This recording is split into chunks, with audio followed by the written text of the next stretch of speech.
Hello. Ramesh Tenithalaji, Dr. M.K. Muniz Sahab, Sayyid Haider Ali Sahab Thangal Sahab, Sayyid Jeffrey Muthu Koya Thangal Sahab, Kunali Kuti ji, Abu Bakr Sahab, Kamdani Sahab,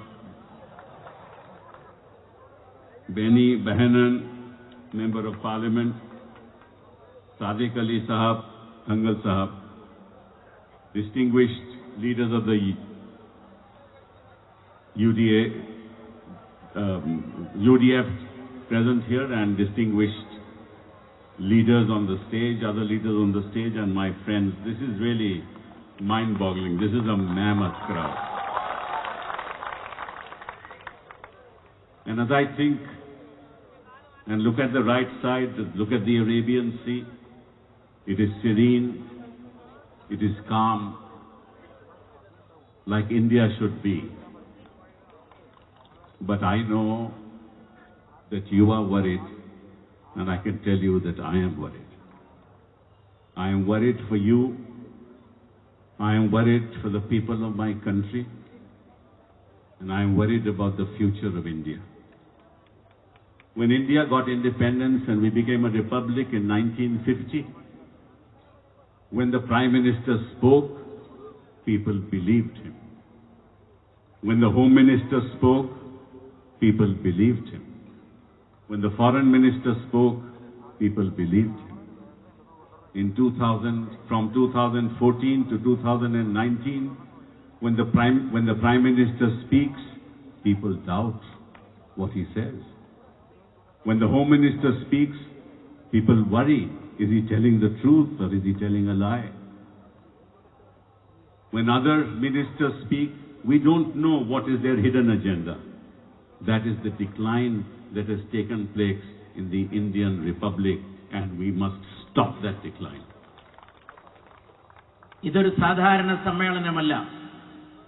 പരന്നു കിടക്കുന്ന പാരാവാര സമാനമായ ഈ സദസ്സ് ഒരു വമ്പിച്ച സമ്മേളനമായിട്ട് പരിണമിച്ചിരിക്കുന്നു. നോക്കൂ, ഈ സദസ്സിന്റെ വലതുഭാഗത്ത് കാണുന്ന അറബിക്കടൽ, എത്ര ശാന്തമാണ് ആ കടൽ. ആ കടലിനെ പോലെ ആകണം ഇന്ത്യ എന്നാണ് നാം ആഗ്രഹിക്കുന്നത്. വളരെ പ്രശാന്തമായിരിക്കണം നമ്മുടെ രാജ്യം. പക്ഷേ ഇന്നങ്ങനെയല്ല. ഞാൻ ഉത്കണ്ഠാകുലനാണ്, നിങ്ങളെല്ലാവരും ഉത്കണ്ഠാകുലരാണ്, രാജ്യവാസികൾ ഒന്നടങ്കം ആശങ്കാകുലരാണ്. നമ്മുടെ രാജ്യത്തിന് സ്വാതന്ത്ര്യം ലഭിച്ചു. അനന്തരം 1950 ഇന്ത്യ ഒരു റിപ്പബ്ലിക്കായി. പ്രധാനമന്ത്രി രാജ്യത്തോട് സംസാരിച്ചു, ജനങ്ങൾ വിശ്വസിച്ചു. ആഭ്യന്തരമന്ത്രി അന്ന് സംസാരിച്ചു, ജനങ്ങൾ വിശ്വസിച്ചു. വിദേശകാര്യമന്ത്രി ജനങ്ങളോട് സംവദിച്ചു, ജനങ്ങൾ വിശ്വസിച്ചു. നേതാക്കൾ പറയുന്നത് മുഴുവനും ജനങ്ങൾ ശിരസാ വഹിച്ചു. ആ കാലം കഴിഞ്ഞു പോയിരിക്കുന്നു. ഇപ്പോഴിതാ പുതിയ പ്രധാനമന്ത്രി വന്നിരിക്കുന്നു, ആഭ്യന്തരമന്ത്രി വന്നിരിക്കുന്നു. ഇവരെന്തെങ്കിലും പറയുമ്പോൾ ജനങ്ങൾ വിശ്വസിക്കുന്നില്ലെന്ന് മാത്രമല്ല, ജനങ്ങൾ ഉത്കണ്ഠപ്പെടുകയാണ് ചെയ്യുന്നത്. അവരുടെ ഓരോ വാക്കും രാജ്യവാസികളിൽ ഉത്കണ്ഠ പരത്തുന്നു. എന്താണ് ഈ രാജ്യത്തിന്റെ ഭാവി? എന്താണ് ഈ രാജ്യത്തിന്റെ സ്ഥിതി? എങ്ങോട്ടാണ് രാജ്യം പോകുന്നത്? ഈ കാര്യങ്ങളെക്കുറിച്ച് വളരെ ഉത്കണ്ഠയോടെയാണ് നാം ഇന്ന് നമ്മുടെ ദിനങ്ങൾ തള്ളി നീക്കുന്നത്. When the CAA was passed in Parliament, and thereafter many things happened, and I want to place before you today that there are 9 lies that have been made by this government about the CAA, and I will tell you about each of the 9 lies.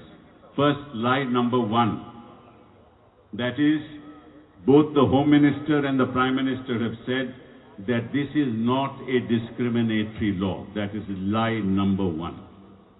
Now I will tell you how it is a discriminatory law. When India became a republic in 1950, citizenship was granted on 5 counts. If I was born in India, I was automatically a citizen of India.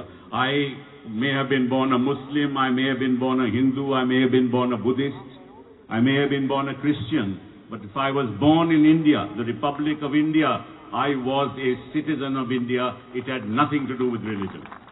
ഈ രാജ്യത്ത് ഇന്നുണ്ടായിരിക്കുന്ന പൗരത്വ ഭേദഗതിയെ സംബന്ധിച്ച് ഞാൻ എൻ്റെ സഹോദരങ്ങളോട് പറയുന്നതിന് മുമ്പ് ഞാൻ പറയട്ടെ, നവനുണകളാണ് ഈ ബില്ലിലടങ്ങി, പൗരത്വ ഭേദഗതി ബില്ലടങ്ങിയിട്ടുള്ളത്. 9 നുണകൾ.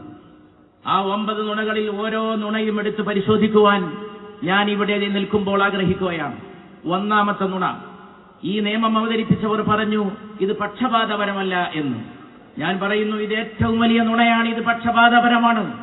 ഇന്ത്യ രാജ്യത്തിന് സ്വാതന്ത്ര്യം ലഭിച്ചപ്പോൾ അന്ന് പൗരത്വത്തെ സംബന്ധിച്ചുള്ള നിയമവും ഇവിടെ ഉണ്ടാക്കപ്പെട്ടു. എന്താണ് ആ നിയമത്തിൽ പറഞ്ഞത്? ഇവിടെ ജനിക്കുന്നവരൊക്കെ ഈ രാജ്യത്തിലെ പൗരന്മാരാണ്. മതം പ്രശ്നമല്ല. ഹിന്ദുവാകാം, മുസൽമാനാകാം, ക്രൈസ്തവനാകാം, സിഖുകാരനോ ബൗദ്ധനോ ആരോ ആയിക്കൊള്ളട്ടെ, ഇന്ത്യ രാജ്യത്ത് ജനിച്ചവരൊക്കെ പൗരന്മാരാണ് എന്നാണ് സ്വതന്ത്ര ഭാരതത്തിൽ പൗരത്വത്തിന് നൽകപ്പെട്ടിട്ടുള്ള നിർവചനം. The second basis, on the basis of which citizenship was granted, was that my parents, I belonged to parents who were citizens of India. That was the second basis. So if my parents were citizens of India, I automatically became a citizen of India. So if I was a boy or a girl born whose parents were Indians, citizens of India, I became a citizen. My parents may have been born Muslims. My parents may have been born Hindus. My parents may have been born Christians. My parents may have been born Buddhists. But I, on that basis, was a citizen of India. It had nothing to do with religion. India രാജ്യത്ത് പൗരത്വത്തിന് നൽകപ്പെട്ട രണ്ടാമത്തെ ഏറ്റവും പ്രധാനപ്പെട്ട നിയമപ്രാബല്യം മാതാപിതാക്കളെ ആസ്പദമാക്കിയുള്ളതാണ്. ഇന്ത്യയിൽ ജനിക്കുന്നവരുടെ മാതാപിതാക്കൾ ഇന്ത്യക്കാരാണെങ്കിൽ, ഇവിടെയുള്ള ഒരു വ്യക്തിയുടെ മാതാപിതാക്കൾ ഇന്ത്യക്കാരാണെങ്കിൽ ആ വ്യക്തിയും ഇന്ത്യക്കാരനാണ്. ആണാകട്ടെ പെണ്ണാകട്ടെ മതമേതാകട്ടെ, ഞാൻ നേരത്തെ സൂചിപ്പിച്ച പോലെ ഏത് സമുദായത്തിൽ ജന്മം കൊള്ളട്ടെ, മാതാപിതാക്കൾ ഭാരതീയരാണെങ്കിൽ അവർക്ക് ജനിക്കുന്ന ആൺകുട്ടികളും പെൺകുട്ടികളും ഭാരതീയരാണ് എന്നുള്ളതാണ് ഇന്ത്യയിൽ പൗരത്വത്തിന് നൽകപ്പെട്ട രണ്ടാമത്തെ നിയമപ്രാബല്യം. The third ground on the basis of which citizenship was granted was naturalization. What does that mean? The Constitution said and the Act said that as long as I am resident for 11 years in India, I will become a citizen of India. I could have been a resident as a Muslim. I could have been resident as a Hindu. I could have been resident as a Christian. I could have been resident as a Buddhist or as a Jain. But my religion has nothing to do with naturalization. മൂന്നാമത്തെ വളരെ പ്രധാനപ്പെട്ട നിർദ്ദേശം സ്വതന്ത്ര ഭാരതത്തിൽ നൽകപ്പെട്ടത് സ്വാഭാവികവൽക്കരണമാണ്. പൗരത്വത്തിന്റെ സ്വാഭാവികവൽക്കരണം. എന്താണ് ഈ സ്വാഭാവികവൽക്കരണം കൊണ്ട് ഉദ്ദേശിക്കപ്പെട്ടത്? 11 വർഷക്കാലം ഇന്ത്യയിൽ ആരെങ്കിലും ജീവിക്കുന്നുവെങ്കിൽ അയാൾ ഇന്ത്യക്കാരനായിത്തീരും, അയാൾക്ക് ഈ രാജ്യത്തിലെ പൗരത്വം ലഭിക്കും. വീണ്ടും ഞാൻ ആവർത്തിക്കട്ടെ, മതം പ്രശ്നമല്ല. ഹിന്ദുവാകാം, മുസൽമാനാകാം, ക്രൈസ്തവനാകാം, സിഖുകാരനോ ബൗദ്ധനോ ജിനനോ പാഴ്സിയോ ആരോ ആയിക്കൊള്ളട്ടെ, ഇത്ര നിയമം ഇത്ര വർഷം ഈ രാജ്യത്ത് പാർക്കുന്നുവെങ്കിൽ ആ പാർത്തു എന്ന ഒറ്റ കാരണത്താൽ സ്വാഭാവികമായി നാച്ചുറലായി അയാൾ ഇന്ത്യയുടെ പൗരനായി തീരുന്നതാണ് പൗരത്വത്തിന്റെ സ്വാഭാവികവൽക്കരണം. The fourth ground was registration. Registration as a citizen of India, which again had nothing to do with religion. And the fifth ground was territorial incorporation. What does that mean? It means that when India took over Goa, when India took over Sikkim, then all people living in Goa, they may have been belonging to any religion, even the Portuguese became Indian citizens by virtue of the fact that India took over Goa, by virtue of the fact that India took over Sikkim. It had nothing to do with religion. നാലാമത്തെ പ്രശ്നം, നാലാമത്തെ വകുപ്പ് രജിസ്ട്രേഷനാണ്. അവിടെയും മതം ബാധകമല്ല. അഞ്ചാമത്തെ പ്രശ്നം, ഇന്ത്യയിലേക്ക് ഉൾപ്പെടുത്തപ്പെട്ട സ്ഥലങ്ങളിലുള്ളവരും ഇന്ത്യയിലെ പൗരന്മാരാണ്. ഉദാഹരണമായിട്ട് ഗോവ, അവിടെ ഭരണം നടത്തിയിരുന്നത് പോർച്ചുഗീസുകാരാണ്. മറ്റൊരു ഉദാഹരണം സിക്കിം. ഈ പ്രദേശങ്ങളൊക്കെ ഇന്ത്യയോട് കൂട്ടിച്ചേർക്കപ്പെട്ടു എന്ന ഒറ്റ കാരണത്താൽ അവിടെ പാർക്കുന്നവരൊക്കെ, അവിടെ അധിവസിക്കുന്നവരൊക്കെ ഇന്ത്യയിലെ പൗരന്മാരായി. അപ്പോഴും മതം പ്രശ്നമല്ല. പാർക്കുന്നവർ ഹിന്ദുക്കളോ മുസ്ലിങ്ങളോ ക്രൈസ്തവരോ പോർച്ചുഗീസുകാരായിരുന്നവരോ ആയിക്കൊള്ളട്ടെ, അവരൊക്കെ ഇന്ത്യയിലെ പൗരന്മാരായിട്ട് മാറി. ആ പ്രദേശങ്ങൾ ഇന്ത്യയുടെ ഭാഗമായി എന്ന ഒറ്റ കാരണത്താൽ. So धर्म और नागरिकता का कोई संबंध नहीं था. മതത്തിന് പൗരത്വവുമായി ഒരു ബന്ധവുമില്ല. अब CAA में क्या हुआ है? What has happened under the CAA? If you have come into India from Pakistan, from Afghanistan or from Bangladesh, and if you are a Hindu or a Jain, or a Parsi, or a Sikh, or a Buddhist, or a Christian, then only will you be a citizen of India. But if you have come here as a Muslim, you will not be a citizen of India. This is the first time in the history of India, in the history of the Indian Republic, that religion has become the basis of citizenship. It has never happened anywhere in the world. എന്താണ് ഇപ്പോൾ ഉണ്ടായിരിക്കുന്ന പൗരത്വ ഭേദഗതി നിയമത്തിലുള്ള പ്രധാനപ്പെട്ട വകുപ്പ്? അതിൽ വ്യക്തമായിട്ട് പറഞ്ഞിരിക്കുന്നു, പാകിസ്ഥാൻ, അഫ്ഗാനിസ്ഥാൻ, ബംഗ്ലാദേശ് എന്നീ രാജ്യങ്ങളിൽ നിന്ന് വരുന്നവർക്ക്, അഭയാർത്ഥികൾക്ക് ഇന്ത്യയുടെ പൗരത്വം ലഭിക്കും. ആർക്ക്? ഹിന്ദുക്കൾക്ക്, സിഖുകാർക്ക്, ബൗദ്ധർക്ക്, ജിനർക്ക്, മറ്റു മതസ്ഥർക്ക്. അങ്ങനെ പ്രത്യേകമായിട്ട് പറഞ്ഞിരിക്കുന്നു. ആ മതത്തിൽപ്പെട്ടവർക്ക് മാത്രമേ ഇന്ത്യ രാജ്യത്തിലേക്ക് കടന്നു വരുന്നവർക്ക് പൗരത്വം ലഭിക്കുകയുള്ളൂ. എന്താണ് ഇതിന്റെ അർത്ഥം?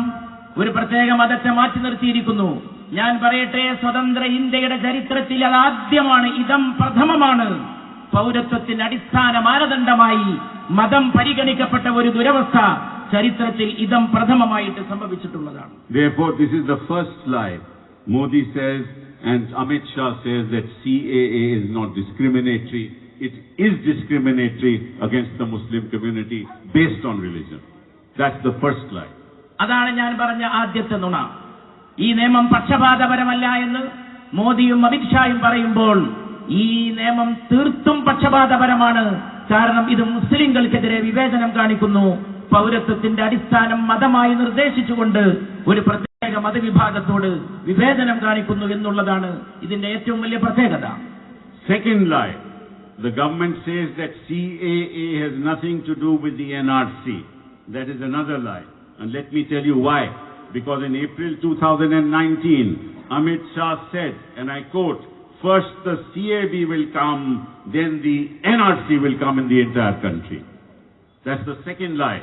And then he said on December 9, 2019, Amit Shah said in Lok Sabha, nationwide NRC will follow the CAA. In other words, first the CAA, then the NRC, and the government tells the people of this country that the CAA has nothing to do with the NRC. That is the second lie. രണ്ടാമത്തെ നുണ, സിഎയും എൻആർസിയും തമ്മിൽ ഒരു ബന്ധവുമില്ലെന്നാണ് അമിത് ഷാ ആഭ്യന്തരമന്ത്രി പറഞ്ഞിട്ടുള്ളത്. ഞാൻ ഓരോരോ പ്രസ്താവനകൾ എടുത്ത് ഉദ്ധരിക്കാൻ ആഗ്രഹിക്കുന്നു. വിവിധങ്ങളായ ഘട്ടങ്ങളിൽ, വിവിധ വർഷങ്ങളിൽ, വിവിധ തീയതികളിൽ പാർലമെന്റിനകത്തും പുറത്തും ആഭ്യന്തരമന്ത്രി അമിത് ഷാ അർത്ഥശങ്കക്കിടമില്ലാത്ത വിധം വ്യക്തമാക്കുകയുണ്ടായി.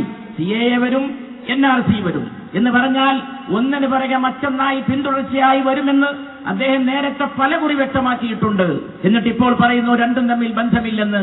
അതുകൊണ്ടാണ് ഞാൻ പറയുന്നത് ഇവരുടെ രണ്ടാമത്തെ നുണയാണ് ഇത് തമ്മിൽ ബന്ധമില്ലെന്ന് പറയുന്ന ഈ പ്രസ്താവന. Lie number 3. The Prime Minister said, Modi ji said, on December 22nd in a rally, he said since he's come to power, there has been no discussion of NRC anywhere. Another lie. I'll prove it. PM heads on 20th June 2019 in a joint session of Parliament. As you know, that when Parliament meets for the first time, a joint session takes place.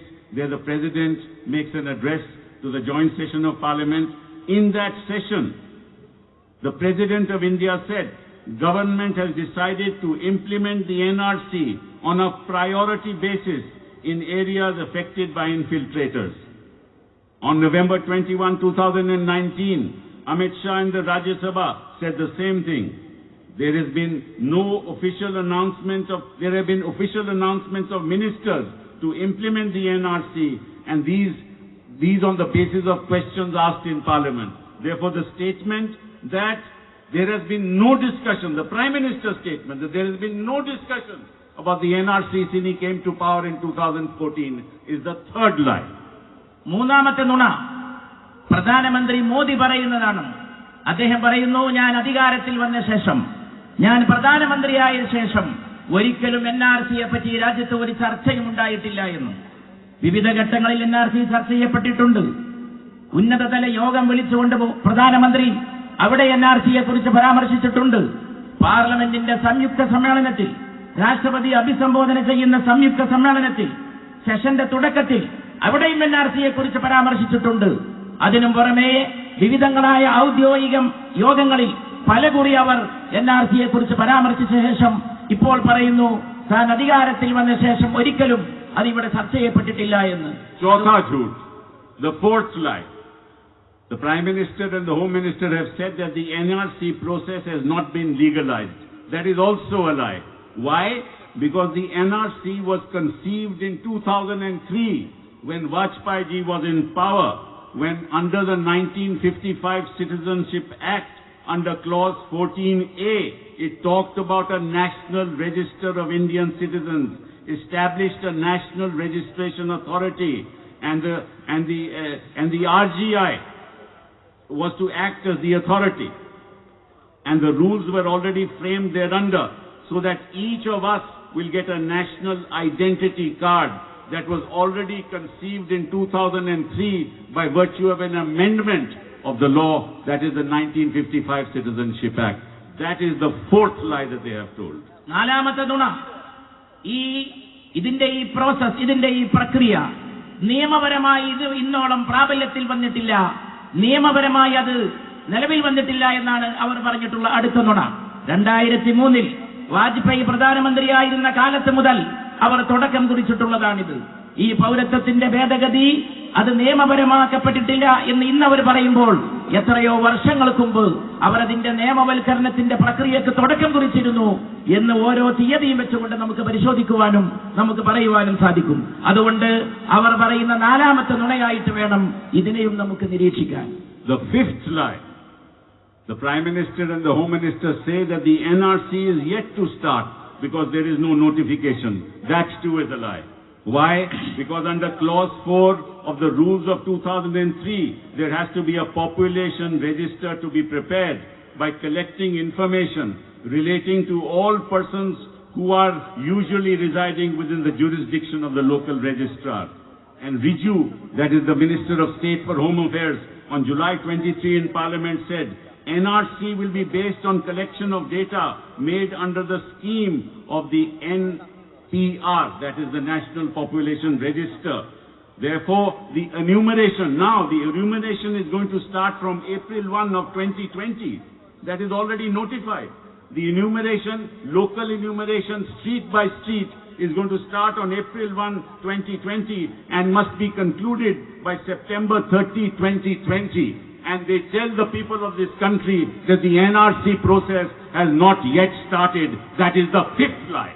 അഞ്ചാമത്തെ നുണ, NRC സംബന്ധമായ വിജ്ഞാപനം, അത് സംബന്ധമായ പ്രക്രിയക്ക് ഇനിയും ഞങ്ങൾ തുടക്കം കുറിച്ചിട്ടില്ല എന്നാണ് അവർ പറയുന്നത്. യഥാർത്ഥത്തിൽ രാജ്യത്തെ ജനസംഖ്യയുടെ പോലും കണക്കെടുപ്പിന് ഒരു പുതിയ സംവിധാനം ആലോചിച്ചു കഴിഞ്ഞിരിക്കുകയാണ്. പുതിയ ജനസംഖ്യാ പരിശോധന നടക്കാനിരിക്കുകയാണ്. ഈ ഏപ്രിൽ മാസത്തോടുകൂടി രാജ്യമെമ്പാടും ജനസംഖ്യാ നിർണയത്തിനുള്ള പുതിയ പ്രവർത്തനം ഈ ഗവൺമെന്റ് തുടങ്ങാനിരിക്കുന്നു. വരുന്ന സെപ്റ്റംബറിൽ കണക്കെടുപ്പ് തീർക്കാനാണ് അവർ ഉദ്ദേശിക്കുന്നത്. ഇതിന്റെ വകുപ്പിന്റെ ചുമതല വഹിക്കുന്ന മന്ത്രി റിജു അത് വളരെ വ്യക്തമായ ഭാഷയിൽ പ്രഖ്യാപിക്കുകയും ചെയ്തിരിക്കുന്നു. ഒരു ഭാഗത്ത് ഇത് നിയമപരമായി പ്രാബല്യത്തിൽ കൊണ്ടുവരാൻ ജനസംഖ്യാ കണക്കെടുപ്പ് നടത്തുന്നു, ഔദ്യോഗിക നടപടികൾ ആരംഭിച്ചിരിക്കുന്നു. എന്നിട്ടവർ പറയുന്നു ഞങ്ങൾ ഇതിന്റെ നിയമപരമായ പ്രവർത്തനങ്ങളൊന്നും ഇന്നോളം തുടങ്ങിയിട്ടില്ലല്ലോ എന്ന്. അതാണ് അവർ പറയുന്ന അടുത്ത നുണ. Then Amit Shah says that the NPR has nothing to do with the NRC. Now I'll explain to you how the NPR is directly connected to the NRC. What will happen is the following. People will come to your house. The local registrar who will be appointed by the state government will come to your house and he will ask the members of the house how many people are in the family. Then he'll ask what is your father's name, what is your mother's name. And then he'll ask for documents. And if you are not able to produce the documents, then in the NPR register, he will mark the register against your name with D, that is doubtful. When he marks that against your name that is doubtful, then a notice will come to you. And that notice will come to you so that you have to reply. After 30 days of time, the authority will have to decide whether in fact you are a citizen or not. And if it is decided that you are a citizen, not a citizen, and that has to be done within 90 days, thereafter in the NRC you will be shown as not a citizen of this country. So So the basis, the first step in the NRC is the NPR. And the minister says the NPR has nothing to do with the NRC. That is the sixth lie. NPR-ഉം NRC-യും തമ്മിലൊരു ബന്ധവുമില്ല എന്നാണ് ഇത് മന്ത്രി പറഞ്ഞുകൊണ്ടിരിക്കുന്നത്. ഇതവർ പറയുന്ന ഏറ്റവും വലിയ മറ്റൊരു നുണയാണ്. എന്താണ് ഈ രാജ്യത്ത് സംഭവിക്കാൻ പോകുന്നത്? ഞാൻ എന്റെ സഹോദരന്മാരോട് പറയാം, ഇവർ കണക്കെടുപ്പ് തുടങ്ങാനിരിക്കുകയാണ്. ബന്ധപ്പെട്ട ഉദ്യോഗസ്ഥൻ നിങ്ങളുടെ വീട്ടിൽ വരും. വീട്ടിൽ വന്ന ശേഷം നിങ്ങളുടെ പേര് ചോദിക്കും. കുടുംബത്തിൽ വീട്ടിൽ എത്ര ആളുകളുണ്ട് എന്ന് ചോദിക്കും. മാതാപിതാക്കളുടെ പേര് ചോദിക്കും. അതിനുശേഷം രേഖകൾ ചോദിക്കും. രേഖകൾ തക്ക സമയത്ത് കൊടുക്കാൻ സാധിച്ചില്ലെങ്കിൽ ബന്ധപ്പെട്ട രേഖയിൽ, രജിസ്റ്ററിൽ നിങ്ങളുടെ പേരിന്റെ നേരെ ഡി എന്ന് എഴുതി വെക്കും. ഡി എന്ന് പറഞ്ഞാൽ അതിന്റെ അർത്ഥം ഡൗട്ട്ഫുൾ, സംശയാസ്പദമാണ്. ഇയാളുടെ പൗരത്വം സംശയാസ്പദമാണ്. അങ്ങനെ രേഖയിൽ എഴുതി വെച്ച് കഴിഞ്ഞാൽ 30 ദിവസത്തിനകം നിങ്ങൾ ആ കടലാസും രേഖയും കൊടുത്തിട്ടുണ്ടാകണം. അതിനും കഴിഞ്ഞില്ലെങ്കിൽ 90 ദിവസത്തിനകം ഈ പ്രക്രിയ പൂർത്തീകരിക്കുന്നതിന് മുമ്പ് ആ ഒരു കടലാസും രേഖകളും കൊടുക്കാൻ കഴിഞ്ഞില്ലെങ്കിൽ നിങ്ങൾ ഇന്ത്യയുടെ പൗരനല്ലാതാക്കി തീർക്കുന്ന നിയമ നടപടികളിലേക്കാണ് ഇവർ പ്രവേശിക്കുന്നത്. അതോടുകൂടി ബന്ധപ്പെട്ട ഉദ്യോഗസ്ഥൻ നിങ്ങളുടെ പേര് ഇന്ത്യയുടെ പൗരത്വ പട്ടികയിൽ നിന്ന് എടുത്ത് നീക്കുകയും ചെയ്യും. എന്നിട്ടും അവർ പറയുന്നു NRC-യും ഇതും തമ്മിൽ ബന്ധമില്ല എന്ന്. ഇതിവർ പറയുന്ന മറ്റൊരു കല്ല് വെച്ച നുണയാണ് എന്നാണ് നാം മനസ്സിലാക്കേണ്ടത്. Lie number 7. He says no Indian has anything to fear. That is lie number 7. And I tell you why that is a lie. When the NRC was implemented in Assam, what happened? The matter was first in the Supreme Court. Chief Justice Gogoi said that I am going to make sure that there is an NRC in Assam. The government supported him. Then that process was done. 1,600 crores were spent. After the process was complete, it was found that 19 lakh people of Assam were not in the NRC. And of the 19 lakh people, about 10 to 12 lakh were Hindus. That worried the BJP. Because how could they exclude Hindus from the NRC? So they said that this whole process was bad, that the process should be reviewed, that the process should be redone. That was rejected by Gogoi. So what did the government of India do? They decided to bring the CAA and said we will start the process again. And the whole purpose of this process is to bring all Hindus within the NRC and exclude all others who cannot prove their ancestry from the NRC. And in Assam what has happened, and that's going to happen in the rest of the country, and I'll tell you why. When the tsunami came in Tamil Nadu, in many towns in the coastal areas, the water destroyed properties. When Bihar floods come, the poor people, huts are destroyed, houses are destroyed. Many natural calamities took place. In Uttarakhand, an earthquake came, destroyed the lives of thousands of people. All documents are lost. What does a poor person know whether he or she has a certificate, or when his father was born, when his mother was born, who is he from, where is he from? How do they prove it through a document? The NRC is not only against the Muslims. I stand here because the NRC is against the people of this country. And I give you my solemn promise that I will defend you till my last breath. പ്രിയപ്പെട്ടവരെ, ഇവർ നടത്തിക്കൊണ്ടിരിക്കുന്ന മറ്റൊരു അവകാശവാദം, അവർ പറഞ്ഞുകൊണ്ടിരിക്കുന്ന ഇതിൽ ആശങ്കപ്പെടാൻ എന്തിരിക്കുന്നു എന്നാണ്. എന്താണ് ആശങ്കപ്പെടാനുള്ളതെന്ന് ഞാൻ പറയാം. ആസാമിൽ ഈ പൗരത്വത്തിന്റെ ഭേദഗതി കൊണ്ടുവന്നപ്പോഴെന്തുണ്ടായി?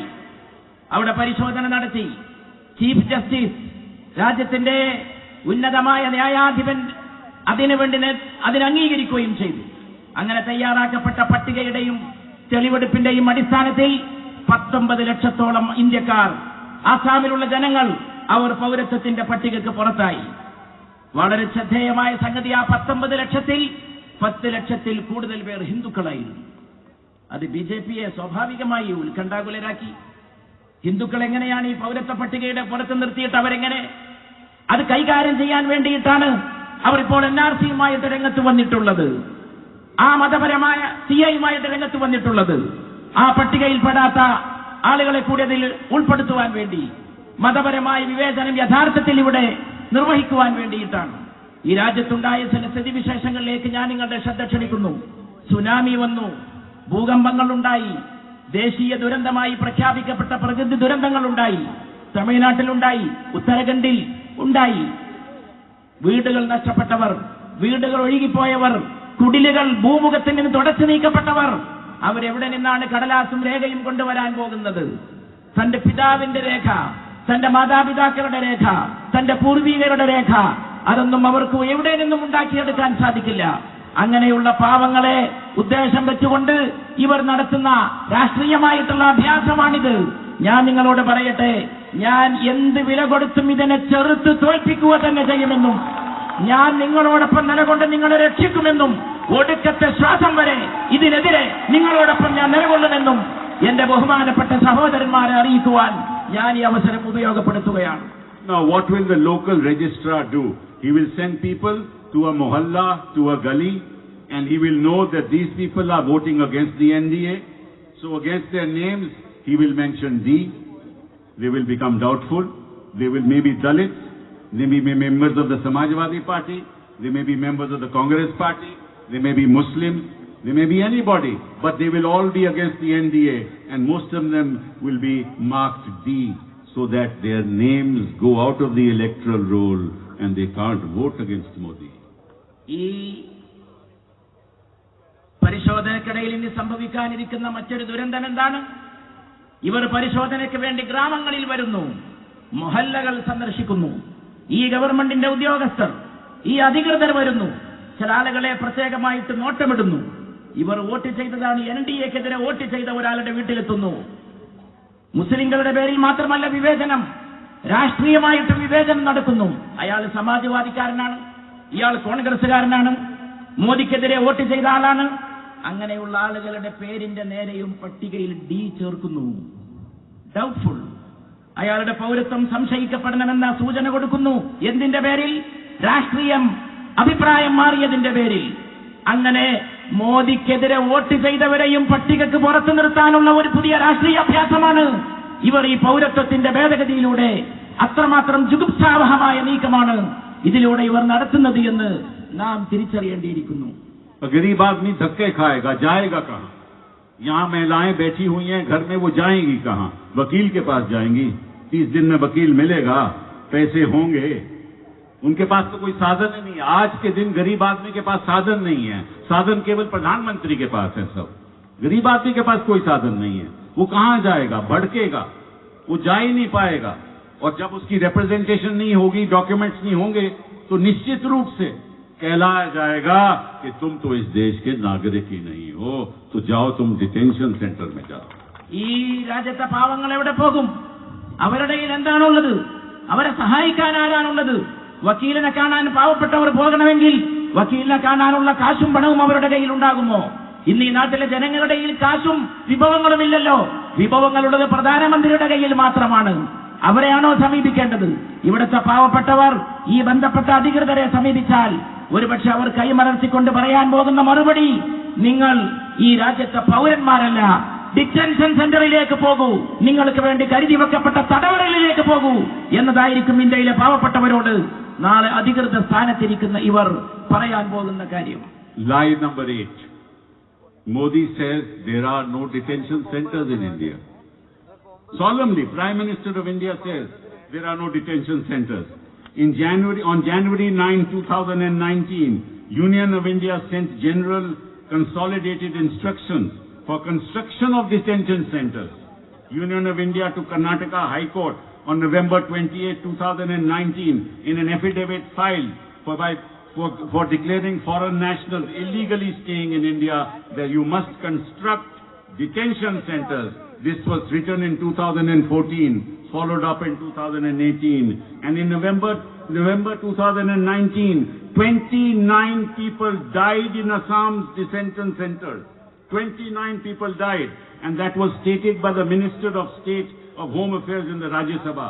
There are 988 foreigners lodged in 6 detention centers in Assam. And the Prime Minister says there are no detention centers in India. India രാജ്യത്ത് സംശയാസ്പദമായ പൗരത്വം ഉള്ളവരെന്ന് ഇവർ മുദ്രകുത്തിയ ആളുകളെ പാർപ്പിക്കുന്ന താൽക്കാലിക തടവറകൾ അതില്ലെന്നാണ് ഇവർ അവകാശപ്പെട്ടുകൊണ്ടിരിക്കുന്നത്. പക്ഷേ ഓരോ ഘട്ടത്തിലും വിവിധങ്ങളായ സംസ്ഥാനങ്ങളിൽ ഇവർ അതിന്റെ പണി തുടങ്ങിയിട്ടുണ്ട്. കർണാടകയിൽ മറ്റ് സംസ്ഥാനങ്ങളിൽ നടപടികൾ ആരംഭിച്ചിട്ടുണ്ട്. വിദേശ പൗരന്മാരെ കണ്ടെത്തി അവരെ പാർപ്പിക്കാനുള്ള താൽക്കാലിക തടവറകൾക്ക് നിർമ്മാണം തുടങ്ങുക എന്നിവർ വ്യക്തമായ നിർദ്ദേശം നൽകിയിട്ടുണ്ട്. ആഭ്യന്തര സഹമന്ത്രി പാർലമെന്റിൽ അതിനെക്കുറിച്ച് വ്യക്തമാക്കിയിട്ടുണ്ട്.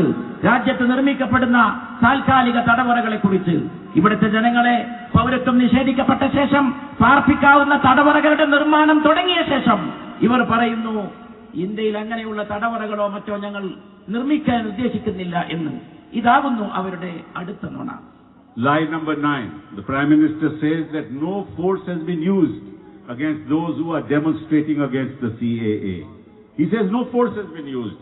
And that, you know very well that all our rallies have been peaceful. And yet 28 people have been killed in police firings in Uttar Pradesh alone. Vehicles have been burnt. Motorbikes have been destroyed. Shops have been burnt. In Jamia, students, poor things, went into the library of Jamia Millia. The police went into the library, destroyed the tables, anything that they saw. The police itself did that. In JNU, what happened? That's even more serious. In JNU, the poor people were telling the police, sending messages, please bring the police into the campus because there are people who have masks on their faces and who are trying now to kill us, to injure us. No help came. This started at 5 o'clock in the evening. No help came till 8:30 at night, by which time people have been beaten up, people have been injured, people had to go to hospitals. Now who was doing this? This was not the work of just the policemen. The policemen must have been instructed. Who instructed them? Why did the Vice Chancellor not ask the police to come? What was the Vice Chancellor doing? Why would the Vice Chancellor not call up the Home Minister? What was the Home Minister doing? Why did the Commissioner of Police not call the Home Minister? What was the Commissioner of Police doing? And yet, the Prime Minister says that no force has been used against demonstrations. That is the 9th lie. എട്ടാമത്തെ നുണയുടെ തുടർച്ചയിൽ പറയട്ടെ, 29 പേർ ഇവർ നിർമ്മിച്ച തടവറകളിൽ മരണപ്പെടുകയുണ്ടായി. തടവറകൾ തന്നെ ഇന്ത്യയിൽ നിർമ്മിക്കപ്പെട്ടിട്ടില്ല എന്ന് ഒരു ഭാഗത്ത് പറയുമ്പോൾ 29 പേർ ആ തടവറകളിൽ വെച്ച് മരണപ്പെട്ട ശേഷമാണ് അവർ ഈ നുണ പറയുന്നത്. 1988 പേർ വിദേശികളെന്ന് മുദ്രകുത്തപ്പെട്ടവർ അവർ ഇന്നും ഈ തടവറകളിൽ കഴിയുന്നു. ഇവരുടെ 9ാമത്തെ നുണ ഈ പൗരത്വ ഭേദഗതി നിയമത്തിനെതിരെ പ്രതിഷേധിച്ചവർക്കെതിരെ ബലം പ്രയോഗിച്ചിട്ടില്ല എന്നാണ്. രാജ്യം കണ്ണു തുറന്ന് കണ്ടുകൊണ്ടിരിക്കുന്നു. പ്രക്ഷോഭങ്ങൾക്ക് നേരെയുള്ള സമീപനം, വിദ്യാർത്ഥികളോടുള്ള സമീപനം, മനുഷ്യാവകാശ പ്രവർത്തകരോടുള്ള സമീപനം, ജാമിയ മില്ലിയ സർവകലാശാലയിൽ ലൈബ്രറിയിലേക്ക് കടന്നു ചെന്നുകൊണ്ടാണ് പോലീസ് അതിക്രൂരമായി വിദ്യാർത്ഥികളെ തല്ലിച്ചതക്കുകയുണ്ടായത്. പ്രശസ്തമായ ജവഹർലാൽ നെഹ്റു യൂണിവേഴ്സിറ്റിയിൽ കടുത്ത ബലപ്രയോഗങ്ങൾ ഉണ്ടായി. മുഖം മൂടി ധരിച്ച അക്രമികൾ വന്നു, വിദ്യാർത്ഥികളെ ആക്രമിച്ചു, തല്ലിച്ചതച്ചു. വൈകുന്നേരം മുതൽ പോലീസിന്റെ സഹായത്തിന് വേണ്ടി അഭ്യർത്ഥിച്ച് ഒരു പോലീസും വന്നില്ല അർദ്ധരാത്രി വരെ അവരെ സഹായിക്കാൻ. എന്തെടുക്കുകയായിരുന്നു JNUവിലെ വൈസ് ചാൻസലർ? എന്തെടുക്കുകയായിരുന്നു ഡൽഹിയിലെ ഹൈക്കമ്മീഷണർ? എന്തെടുക്കുകയായിരുന്നു ആഭ്യന്തരമന്ത്രി?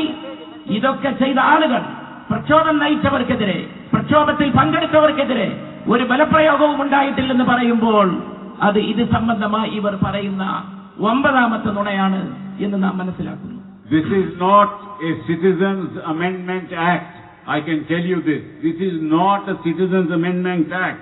It is the center's autocratic aulad. ഇത് ഒരു ഭേദഗതി നിയമമല്ല, പൗരത്വത്തിന്റെ ഭേദഗതി നിയമമല്ല.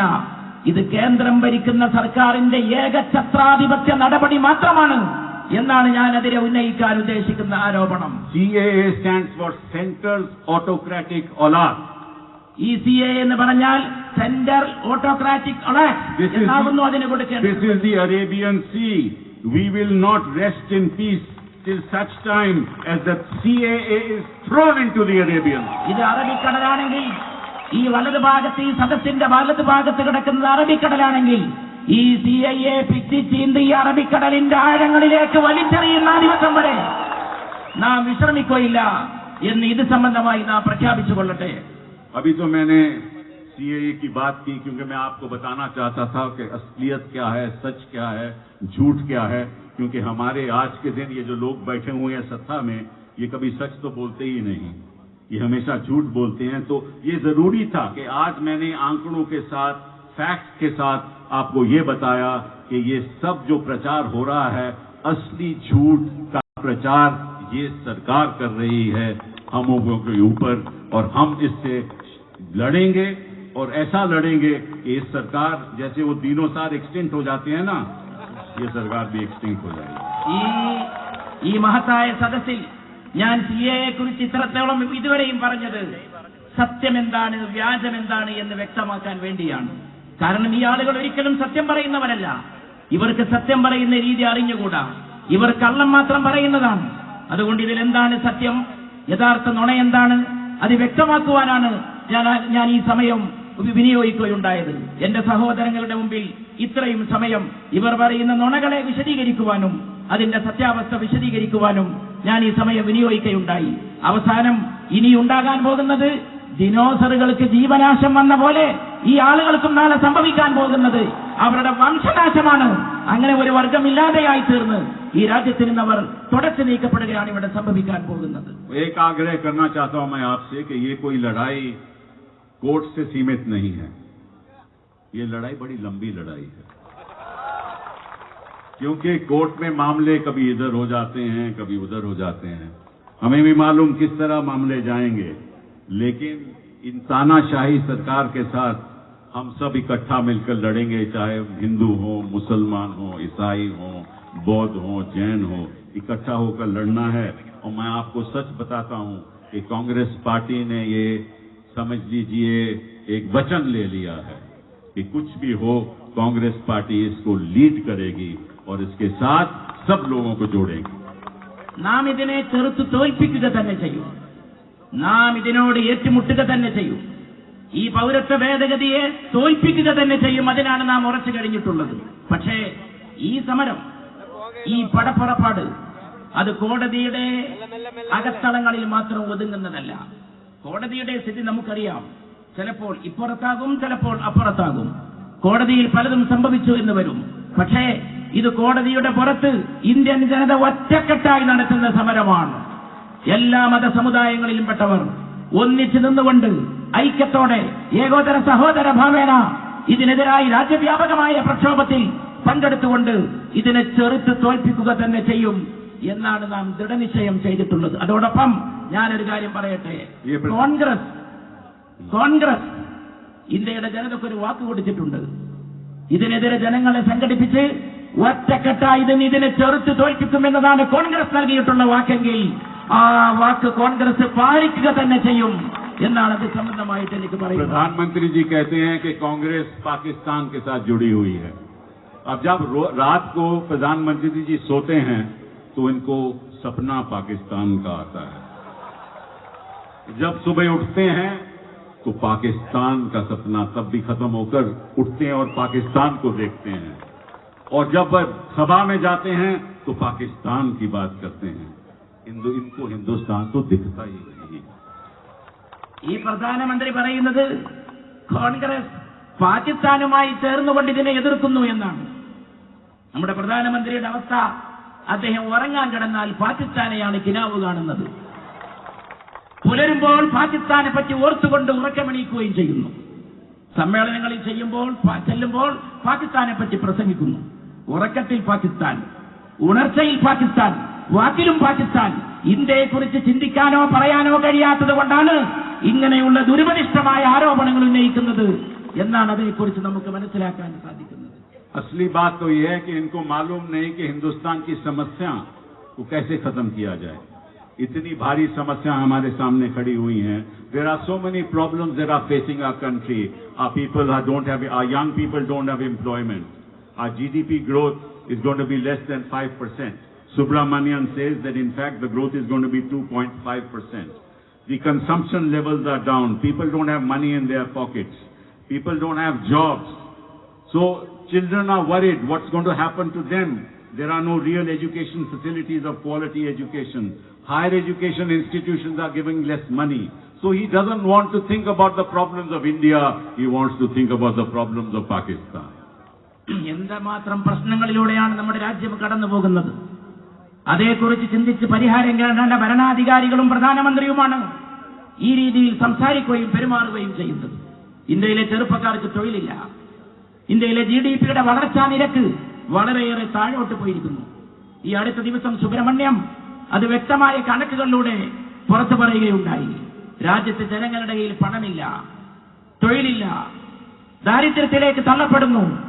നമ്മുടെ ജനങ്ങൾ വിലക്കയറ്റം കൊണ്ട് പൊറുതിമുട്ടുന്നു. ഉപഭോക്തൃ രംഗത്ത് ഏറ്റവും വലിയ പ്രശ്നങ്ങൾ ഈ രാജ്യം അനുഭവിക്കുന്നു.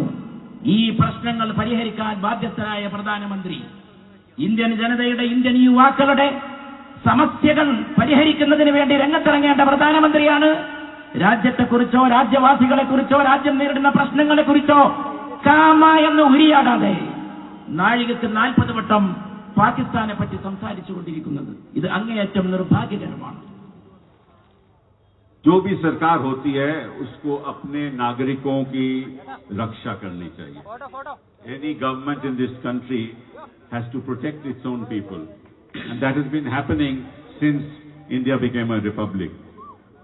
But this is the only government in the history of India that instead of protecting its people attacks its own people.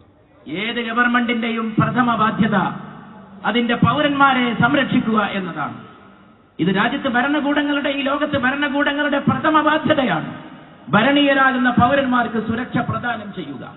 ഇവിടെ ഇതാ സംരക്ഷിക്കുന്നതിന് പകരം അവരെ ആക്രമിക്കുന്ന ഒരു സർക്കാർ, അവരെ നേരിടുന്ന ഒരു സർക്കാർ. അതാണ് ഇന്ന് നമ്മുടെ രാജ്യത്ത് നമുക്ക് കാണുവാൻ സാധിക്കുന്ന വിരോധാഭാസം.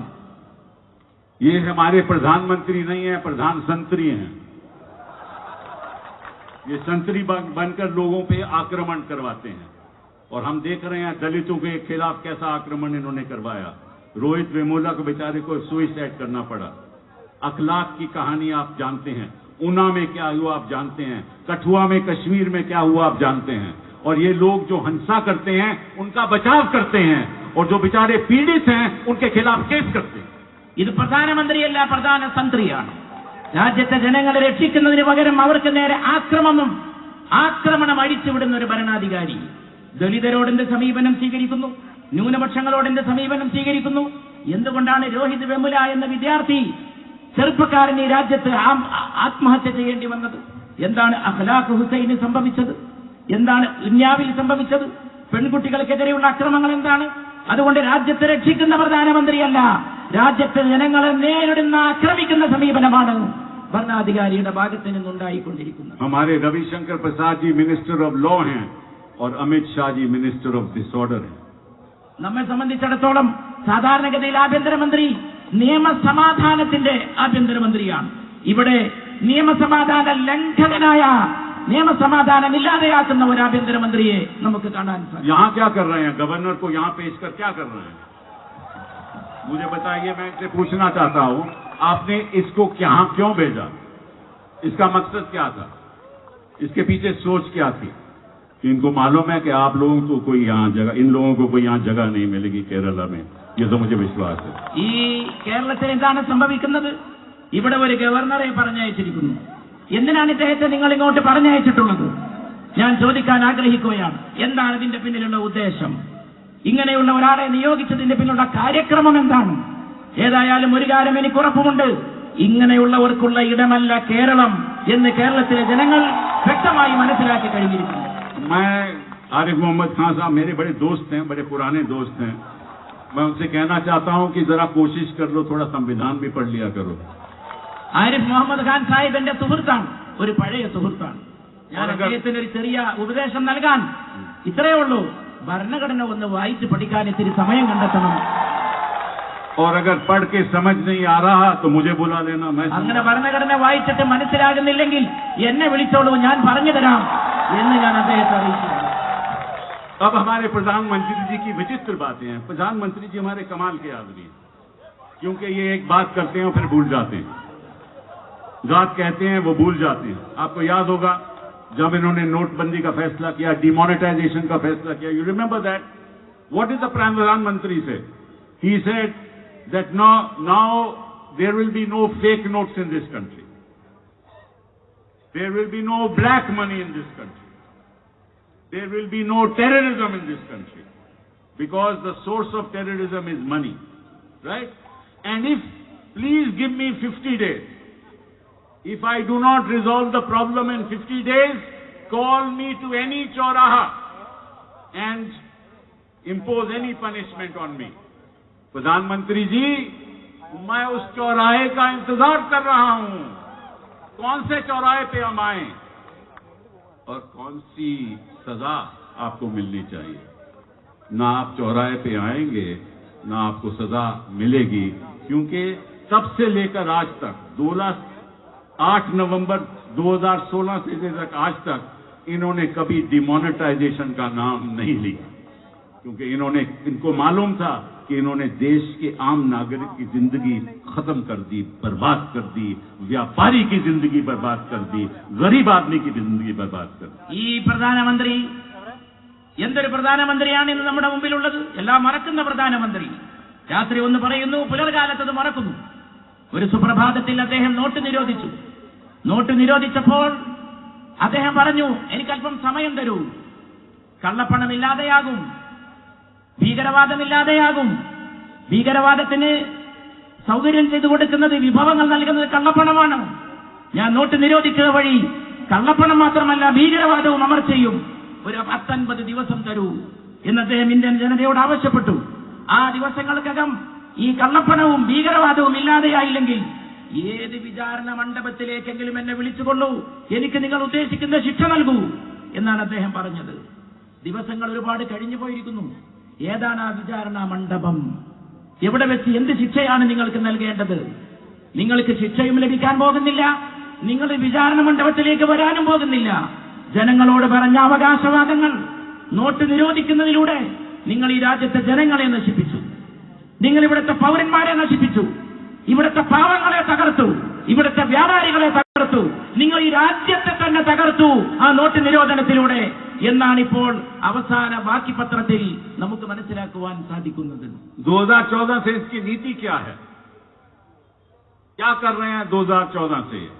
कभी ये घर वापसी की बात करते हैं, कभी ये लव जिहाद की बात करते हैं, कभी ये ट्रिपल तलाक की बात करते हैं, जैसे हिंदुस्तान में और कोई समस्या है ही नहीं, जैसे कोई हिंदू तलाक देता ही नहीं. फिर उसके बाद ये सीएए की बात करते हैं, फिर एनआरसी की बात करते हैं, फिर कॉमन सिविल कोड की बात करते हैं, फिर नेशनल पॉपुलेशन रजिस्टर की बात करते हैं. इसके पीछे मंशा क्या है? आप जरा मुझे बताइए, क्या मंशा है इनके पीछे? एक समुदाय के लोगों को पीड़ित करना, ये इनके मन की मंशा है. आप ये बात समझ लो. जो इनका विरोध करेगा उनको ये धमकाएंगे, उन पे वार करेंगे, इनकी पुलिस वार करेगी और ऐसा धमकाएंगे कि तो आवाज नहीं उठा सके. और इसीलिए मैंने सदन में कहा था, न मैं, न आप, न आप, न आप, हम इनसे नहीं डरते. അതുകൊണ്ട് ഈ ആളുകൾ 2000 ആണ്ടിന് ശേഷം മിണ്ടാട്ടമില്ല. പിന്നെ നോട്ട് നിരോധനത്തെക്കുറിച്ച് ഇന്നോളം ഒരക്ഷരം ഉരിയാടിയിട്ടില്ല. പിന്നെ പുതിയ പുതിയ വിഷയങ്ങൾ എഴുന്നള്ളിക്കുന്നു. ചിലപ്പോൾ ഘർവാപ്പസി, ചിലപ്പോൾ ലവ് ജിഹാദ്, ചിലപ്പോൾ അത് മുത്തലാഖ്. കേട്ടാൽ തോന്നും ഹിന്ദു സമുദായത്തിൽ ആരും വിവാഹമോചനം ചെയ്യുന്നില്ല എന്ന്. ഒരു പ്രത്യേക സമുദായത്തെ ഉന്നം വെക്കുന്നു. ഒരു പ്രത്യേക സമുദായത്തിനെതിരെ ഓരോരോ കാര്യക്രമങ്ങൾ ഓരോ സമയത്ത് കൊണ്ടുവരുന്നു. എന്താണ് ഇവരുടെ മനസ്സിലിരിപ്പ്? ഇവരുടെ മനസ്സിലിരിപ്പ് വളരെ വ്യക്തമാണ്. ഒരു പ്രത്യേക സമുദായത്തെ വേർതിരിച്ച് കണ്ട് പീഡിപ്പിക്കുക, അവരെ പ്രത്യേകം മർദ്ദിച്ചൊതുക്കുക, അതാണ് ഇവരുടെ മനസ്സിലിരിപ്പ്. പക്ഷേ ആ മനസ്സിലിരിപ്പിനെ ഈ രാജ്യത്ത് നാം ചെറുത്ത് തോൽപ്പിക്കുക തന്നെ ചെയ്യും. അതിവിടെ അനുവദിക്കുകയില്ല എന്ന് മാത്രമല്ല, ഇവർക്ക് ഒരിക്കലും പറയാൻ കഴിയാത്ത വിധമുള്ള വായടപ്പൻ മറുപടി ഇന്ത്യൻ ജനം നൽകുക എന്നുള്ളത് മാത്രമാണ് ഈ മാതിരിയുള്ള പ്രശ്നങ്ങൾക്കുള്ള പരിഹാരം. രാജ്യത്തെ ഒരു പ്രത്യേക സമുദായത്തെ പ്രത്യേകമായി വിവേചിച്ചുകൊണ്ടുള്ള നടപടിക്കെതിരെ ഇന്ത്യൻ ജനത ഒറ്റക്കെട്ടായി നിലകൊള്ളുകയാണ് വേണ്ടത്. नाम गांधी का लेते हैं लेकिन राजनीति गंदगी की करते हैं. नाम गांधी का लेते हैं लेकिन राजनीति गंदगी की करते हैं. പേര് ഇവർ പറയുന്നത് ഗാന്ധിജിയുടെ പേരാണ്, പക്ഷേ ഇവർ കൈകാര്യം ചെയ്യുന്നത് വൃത്തികെട്ട രാഷ്ട്രീയമാണ്. ഗാന്ധിജിയുടെ പേര് പറയുകയും വൃത്തികെട്ട രാഷ്ട്രീയം അവർ പ്രയോഗത്തിൽ വരുത്തുകയും ചെയ്യും. इन्होंने कश्मीर में क्या किया? 370 को लगभग खत्म कर दिया. चलिए वो बहस तो हम सुप्रीम कोर्ट में करेंगे, कुछ लोग करेंगे, लेकिन कश्मीर के लोगों के साथ इन्होंने क्या किया और क्यों किया? 5 अगस्त के बाद आज तक वहां पूरी इंडिपेंडेंस नहीं है. अभी हाल तक तो 144 के ऑर्डर लगे हुए थे. इसका मतलब कोई घर से बाहर नहीं निकल सकता. मेरे पास कई लोग कश्मीर के लोग आए जो मेरे जानकार हैं. वो कहते हैं कि हम अपने इंटरनेट के द्वारा सारा बिजनेस करते थे, हमने बैंक से लोन ले रखे थे और वो लोन हमने वापस दे रहे हैं, लेकिन इंटरनेट बंद है तो बिजनेस बंद है, और अगर बिजनेस बंद है तो कमाई बंद है, कमाई बंद है तो लोन वापस कैसे देंगे? एक मरीज जो जाना चाहता है अस्पताल में, इंटरनेट है नहीं, घर से बाहर निकल नहीं सकता, तो अस्पताल तक कैसे पहुंचे? कहते हैं कि कलेक्टर से अनुमति ले लो, बट कलेक्टर तक पहुंचे कैसे? क्योंकि 144 लगा हुआ है. किसी को कैंसर की दवाई की जरूरत है, दवाई आएगी कहां से? डॉक्टर से बोलोगे कैसे? डॉक्टर से बात कैसे करें? ये तो उन्होंने कश्मीर की हालात कर रखी है. इसलिए मैंने जब याचिका डाली और सुप्रीम कोर्ट में बहस की, तो सुप्रीम कोर्ट ने कहा कि आप ऐसा नहीं कर सकते, आप 144 एक तरीके से सारे कश्मीर में नहीं लगा सकते, आप पूरी तरह से इंटरनेट हर जगह नहीं बंद कर सकते, इंसेंशियल सर्विसेज आपको खोलनी पड़ेंगी. ये आदेश आया है, इसका पालन करेंगे या नहीं करेंगे ये तो भविष्य ही बताएगा, लेकिन ये इनकी मंशा की बात है. ये लोगों को पीड़ित करते हैं, नागरिकों को पीड़ित करते हैं. ഇവർ കശ്മീരിനോട് എന്താണ് ചെയ്തത്? കശ്മീരിലെ ജനങ്ങളോട് എന്താണ് ചെയ്തത്? എനിക്ക് കുറെ സുഹൃത്തുക്കളുണ്ട് കശ്മീരിൽ. അവരുടെ ജീവിതം ഏറ്റവും ദുസ്സഹമാക്കി തീർത്തിരിക്കുന്നു ഇവർ. എന്റെ ചില സുഹൃത്തുക്കൾ എന്നോട് പറയുകയുണ്ടായി, ഇന്റർനെറ്റ് ബന്ധാക്കപ്പെട്ടതുകൊണ്ട് എല്ലാ വ്യവഹാരങ്ങളും നിലച്ചുപോയി, കച്ചവടം നടക്കുന്നില്ല, ബാങ്കിൽ നിന്നെടുത്ത പണം ബാങ്കിലേക്ക് തിരിച്ചടക്കാൻ സാധിക്കുന്നില്ല. ഇന്റർനെറ്റ് ഇല്ലെങ്കിൽ എന്ത് ചെയ്യാനാണ്? ആശുപത്രിയിൽ പോകാൻ ഇന്റർനെറ്റിലൂടെ ബന്ധപ്പെടാൻ സാധിക്കുന്നില്ല, ക്യാൻസർ രോഗിക്ക് മരുന്നെത്തിച്ചു കൊടുക്കാൻ സാധിക്കുന്നില്ല. കാരണം അവർ ഇന്റർനെറ്റ് ബന്ധാക്കിയിരിക്കുകയാണ്. എന്താണ് ഇവരുടെ മനസ്സിലിരിപ്പ്? വളരെ വ്യക്തമാണ്. അതുകൊണ്ടാണ് ഞാൻ സൂചിപ്പിച്ചത്, ഇവരെ നാം ഒരിക്കലും ഭയപ്പെടാൻ പോകുന്നില്ല. അതുകൊണ്ടാണ് ഞാൻ പാർലമെന്റിൽ പറഞ്ഞത്, ഞാൻ ഭയപ്പെടില്ല, ഇവിടെയുള്ള മറ്റുള്ളവർ ഭയപ്പെടില്ല, ഞങ്ങൾ ആരും തന്നെ ഇന്ത്യ രാജ്യത്ത് നിങ്ങളെ ഒരു കാലത്തും ഭയപ്പെടാൻ പോകുന്നില്ല എന്ന് ഞാനന്ന് സൂചിപ്പിക്കുകയുണ്ടായത് ഇവരുടെ ഈ മനസ്സിലിരിപ്പ് മനസ്സിലാക്കിക്കൊണ്ടാണ്. पार्लियामेंट में अमित शाह जी कहते हैं कि सब सामान्य है, कश्मीर में सब सामान्य है, सब नॉर्मल है, there is no problem in Kashmir, everything is normal, people are allowed to go anywhere they are allowed to go, people understand this 370 abrogation is a wonderful thing, people have accepted it. Now they are sending 36 ministers to explain to the people of Kashmir what abrogation of 370 means. So if everything is samanya, everything is fine, everything is okay, why do you need to send 36 ministers? That also in January 2020 when you imposed your restrictions on August 5, 2019, after 4 months people have still not understood in Kashmir what happened, what is their future. My friend Farooq Abdullah is in prison. All other leaders of the political parties are in prison. And they are threatening to impose the Public Safety Act against them. And yet Amit Shah says in Parliament everything is normal. The fact is, Mr. Home Minister, nothing is normal. Your government is abnormal. It must go. ഇവർ കശ്മീരിൽ ഇത്രമാത്രം അവിടുത്തെ ജനജീവിതം ദുസ്സഹമാക്കിയ ശേഷം ആഭ്യന്തരമന്ത്രി അമിത് ഷാ പാർലമെന്റിൽ പറയുകയാണ്, കശ്മീരിൽ എല്ലാം സാധാരണ നിലയിലാണ്. ഒന്നും സാധാരണ നിലയിലല്ല. ആഗസ്റ്റ് 5-ാം തീയതി അവിടെ ഈ നടപടിയെടുത്ത ശേഷം അവിടുത്തെ ജനങ്ങൾക്കുണ്ടായിട്ടുള്ള ദുരിതങ്ങൾ പറഞ്ഞാൽ തീരാത്തതാണ്. എന്റെ സുഹൃത്ത് ഫാറൂഖ് അബ്ദുല്ല തടവറയിലാണ്. എത്രയോ ജനങ്ങൾക്ക് പുറത്തിറങ്ങാൻ സാധിക്കുന്നില്ല. അവിടെ പൗരസ്വാതന്ത്ര്യം നിഷേധിക്കപ്പെട്ടിരിക്കുന്നു. എന്നിട്ടും പറയുന്നു എല്ലാം സാധാരണ നിലയിലാണ്. എല്ലാം സാധാരണ നിലയിലാണെങ്കിൽ കഴിഞ്ഞ ആഗസ്റ്റ് 5-ന് 370-ാമത്തെ വകുപ്പ് സംബന്ധിച്ച് നിങ്ങളുടെ നടപടിയെടുത്ത ശേഷം എന്തിനാണ് നിങ്ങൾ ഈ 2020 ജനുവരി മാസത്തിൽ 36 മന്ത്രിമാരെ ഇത് വിശദീകരിക്കാൻ വേണ്ടി കശ്മീരിലേക്ക് നിയോഗിക്കുന്നത്? अब आखिरी बात, अब बहुत वक्त हो गया है, मैंने आपको बहुत तंग किया है, बहुत सी बातें बताई हैं. आखिरी बात आपसे कहना चाहता हूं और वो ये है कि जिन्ना का एक सपना था, 2 नेशन थियोरी का सपना था, और शायद मुझे लगता है कि इनका भी ऐसा ही कुछ सपना है कि कहीं जिन्ना का सपना न पूरा कर लें और कहीं ऐसा न हो कि सीएए की वजह से वो दरार वो जमीन जहां हिंदू और मुसलमान का खून इकट्ठा बहता था, जो लड़ाई हमने जो इकट्ठी लड़ी, जो हिंदुस्तान की आजादी हमने इकट्ठी लड़कर पाई, हम नहीं चाहते कि उस हिंदुस्तान पे वही आंच आए. और अगर सीएए के द्वारा उसको आंच आएगी तो मैं आपसे आग्रह करूंगा, आज मेरे सामने हाथ खड़े होकर बोलो कि हम नहीं आने देंगे, हम नहीं आने देंगे, हम नहीं आने देंगे. നിങ്ങളുടെ ഒരുപാട് സമയം ബഹുമാനപ്പെട്ട സഹോദരങ്ങളെ ഞാൻ ഉപയോഗപ്പെടുത്തുകയുണ്ടായി. ഞാൻ അവസാനമായിട്ടൊരു കാര്യം പറയട്ടെ. ജിന്നക്കൊരു സ്വപ്നമുണ്ടായിരുന്നു, ദുരാഷ്ട്രവാദത്തിന്റെ സ്വപ്നം, 2 രാജ്യങ്ങൾ എന്ന സ്വപ്നം. ജിന്നയുടെ പോലുള്ള സ്വപ്നമാണ് ഇവരും വെച്ച് പുലർത്തുന്നത്. രാജ്യത്തെ രണ്ടാക്കണം, ഒന്നിച്ച് കെട്ടിപ്പടുത്ത രാജ്യം, ഒന്നിച്ച് സ്വാതന്ത്ര്യത്തിന് വേണ്ടി ഹിന്ദുക്കളും മുസ്ലിങ്ങളും രക്തം ചിന്തിയ രാജ്യം. ഹിന്ദുക്കളുടെയും മുസ്ലിങ്ങളുടെയും നിണബിന്ദുക്കൾ ഏതൊരു മണ്ണിലാണോ സ്വാതന്ത്ര്യത്തിന് വേണ്ടി ഇറ്റിറ്റ് വീണത്, ആ രാജ്യത്തിന് കളങ്കം ചേർത്താനാണ് നിങ്ങൾ ഉദ്ദേശിക്കുന്നതെങ്കിൽ എന്റെ ബഹുമാനപ്പെട്ട സഹോദരന്മാരെ, ഈ സമ്മേളനത്തിൽ അവസാനമായി ഞാൻ നിങ്ങളോട് പറയുന്നു, നിങ്ങൾ ഒന്നിച്ച് പ്രഖ്യാപിക്കൂ, അങ്ങനെ ഒരു കളങ്കം ഇവിടെ അനുവദിക്കുകയില്ല എന്ന് നിങ്ങൾ പ്രഖ്യാപിക്കൂ എന്ന് നിങ്ങളോട് ആവശ്യപ്പെട്ടുകൊണ്ടാണ് ഞാൻ എന്റെ വാക്കുകൾ അവസാനിപ്പിക്കുന്നത്. बहुत बहुत धन्यवाद. जय हिंद, जय भारत. നിങ്ങൾക്ക് എന്റെ നന്ദി. Thank you.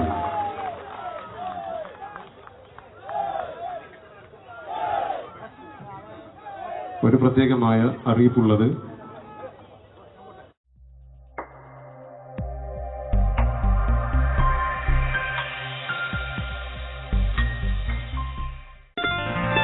waytonikah.com, the exclusive Muslim matrimonial site.